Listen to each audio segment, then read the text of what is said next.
If you find that you use a lot of fairway metals, hybrids, things like that, you're going to love this lesson, because the way you're probably trying to hit solid fairway clubs, the way you're trying to get more distance, more height, more reliability, is actually making it worse. And it's not a complicated swing change. It is something that is so annoyingly simple, you're going to wish you knew it a long time ago. One of the big misconceptions when it comes to fairway metals, hybrids, is thinking we have to help them up in the air. These clubs are very well designed. They do a lot of the work for you, but it's still a misconception. It's still almost like instinctual to think, well, I've got to sweep this off the turf. I don't want to be taking a divot like you would an iron. I want to be sweeping it up to make it go higher, longer. But it's actually doing the exact opposite for most of you. The way most of you are trying to hit the ball higher with these things,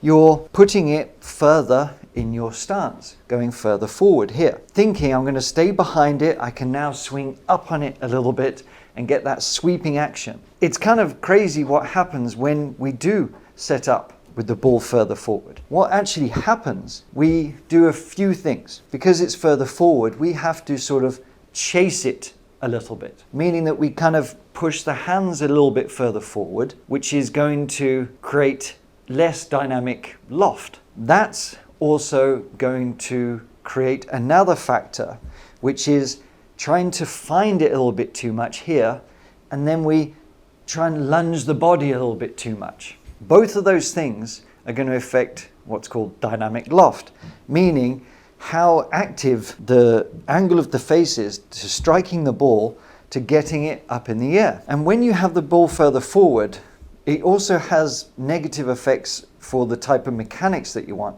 But just to show you, okay, I'm kind of just doing a nudgy swing, if you will. All right, that was a nice smooth contact. Hopefully you can see from the ball flight there, it kind of had this knuckleball effect. We were pretty low on the spin. That's, I think, kind of looking at what we're kind of aiming for somewhat. The launch was pretty low, the ball speed was pretty low, and the distance wasn't exactly magical.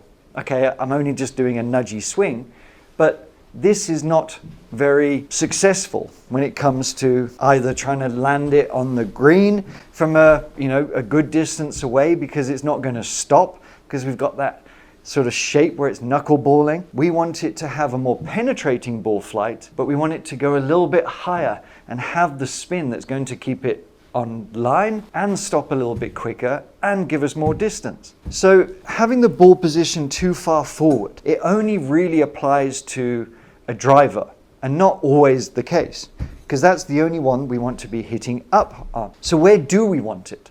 We want it to be much further back than you really think it might be. And one of the ways we can try and emphasize this is to not just use your 3-wood, I want you to grab a wedge. And the reason why we're doing this is I want you to imagine that your pitching wedge, sand wedge, or whatever you've got is actually the same length as your 3-wood. But I want you to put your ball position like you would your pitching wedge. So for a pitching wedge, we want it at least a club, maybe a little bit more.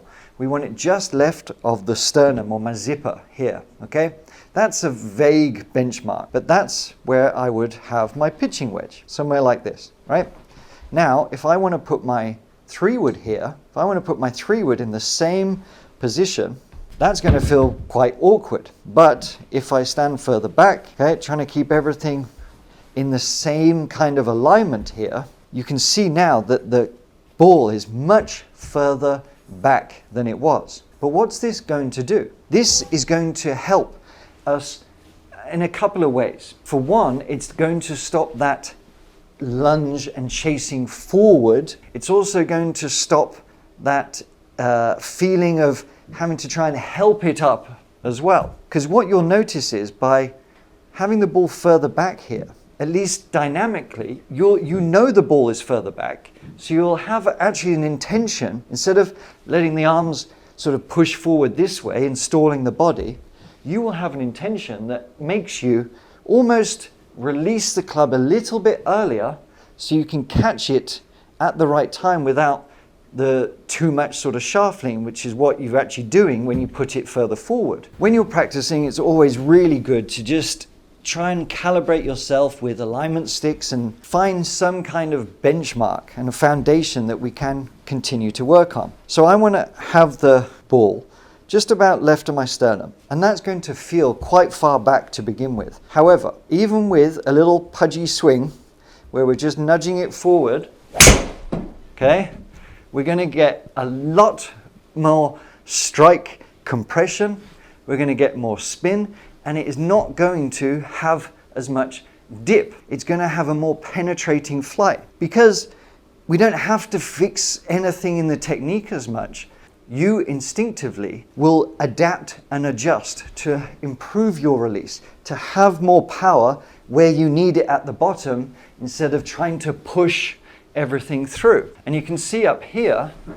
we got more backspin, we got more distance, we got more ball speed, and all we did was change the ball position. And I'm not obviously hitting these full, I'm just trying to demonstrate that it's not about swing speed, it's not about any complicated mechanics. We're just trying to encourage ourselves to use the dynamic loft and to release properly so you can get more compression and hit much better 3-woods, hybrids, even long irons. So I really encourage you to try this out. Calibrate yourself with a wedge, with your 7-iron, and see where we are with hybrids, with 3-woods, and just how much better ball flight you're going to get. So use these little checkpoints, start testing it out, and see how much more your swing is going to improve.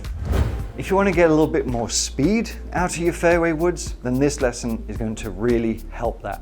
But give this a try and you will be surprised at how much better you are with your fairway woods and hybrids. Thanks for watching.